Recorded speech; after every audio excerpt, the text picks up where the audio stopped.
코로나 바이러스 감염증 19 국내 발생 현황을 말씀드리겠습니다.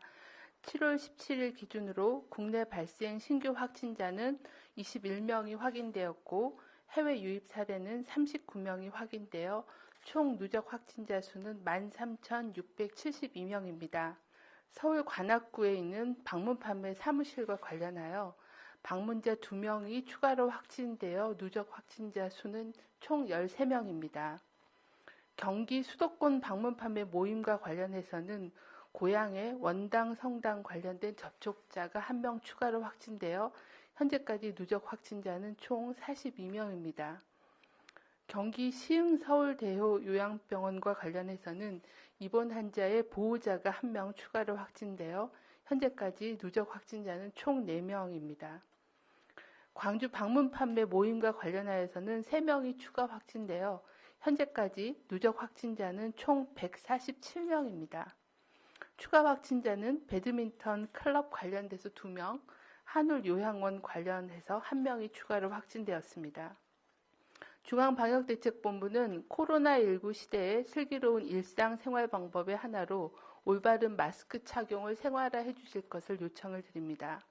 마스크는 본인의 침방울이 다른 사람에게 전파되는 것을 막아주고 또 다른 사람들의 침방울을 통한 코로나19의 전파로부터 본인을 보호할 수 있는 가장 효과적인 예방수단입니다.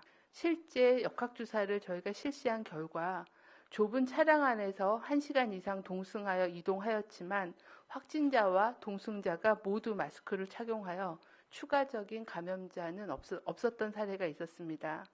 또한 병원의 경우에도 전파가 가능한 시기에 7일간 입원하셨으나 확진자 및 입원 환자는 마스크를 착용하지 않거나 착용을 미흡하게 하여서 환자 중에는 4명이 추가로 전파가 된 사례가 있었습니다. 하지만 의료진들은 환자와의 접촉이 잦았지만 모두 마스크를 상시 착용해서 17명 모두 감염되지 않은 사례가 있었습니다.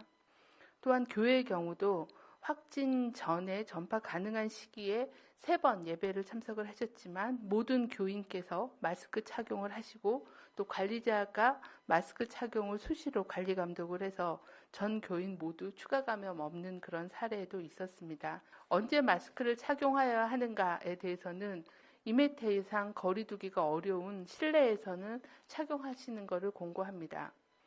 특히 노인 등 고위험군을 돌보는 요양보호사, 간병인 등의 직업군에 종사하시는 분들께서는 반드시 마스크를 착용하시는 게 필요합니다. 특히 식당, 카페, 술집에서는 음식을 주문하거나 음식을 기다리는 등 음식을 섭취하는 시간 이외에는 마스크를 꼭 착용하는 게 필요합니다. 마스크를 어떻게 착용하여야 하는가에 대한 답입니다.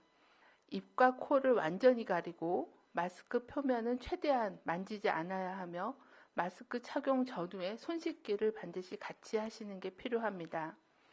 잘못된 마스크 착용의 예시를 그림으로 드렸습니다. 코가 노출되게 입에만 마스크를 착용하는 경우에는 코를 통해서 침방울이 나올 수도 있고 또 바이러스가 들어갈 수도 있기 때문에 입과 코를 완전히 가려주시는 게 필요하고 턱에 걸치는 마스크도 효용이 없습니다. 또한 마스크 겉면을 만지는 행위는 마스크 겉면에 묻어있는 바이러스, 오염물질 등이 손에 묻어서 손을 통해 눈, 코, 입으로 전염이 될 수 있기 때문에 마스크 겉면은 최대한 만지시지 말고 마스크를 벗으실 때도 끈만 잡고 벗는 것이 필요합니다. 코로나 위험을 통제하면서 안전하게 일상생활을 할 수 있도록 위드 코로나를 정착시키는 것이 필요합니다. 불편이 따르겠지만 우리 일상을 하나씩 안전하게 바꿔나가는 게 필요합니다. 저희는 지난 6개월 동안 의료기관, 학교, 종교시설, 대중교통, 그리고 공공시설 등에서 코로나에 대응하는 체계를 점차 갖추어 나가고 있습니다. 코로나19 이전의 일상이 그립지만 장기간 코로나와 함께 살아갈 수밖에 없는 환경이기에 밀폐, 밀집, 밀접한 산밀 환경을 피하고 마스크 착용, 손 씻기, 수시로 환기하기, 손 닿는 곳은 자주 소독하기 등 코로나19 예방 기본 수칙을 일상화, 습관화해 주시기를 거듭 당부드립니다. 방역 당국은 해외 유입 환자 관리를 강화하고 또 국내 발생을 지속적으로 억제하는 데 최선을 다하겠습니다.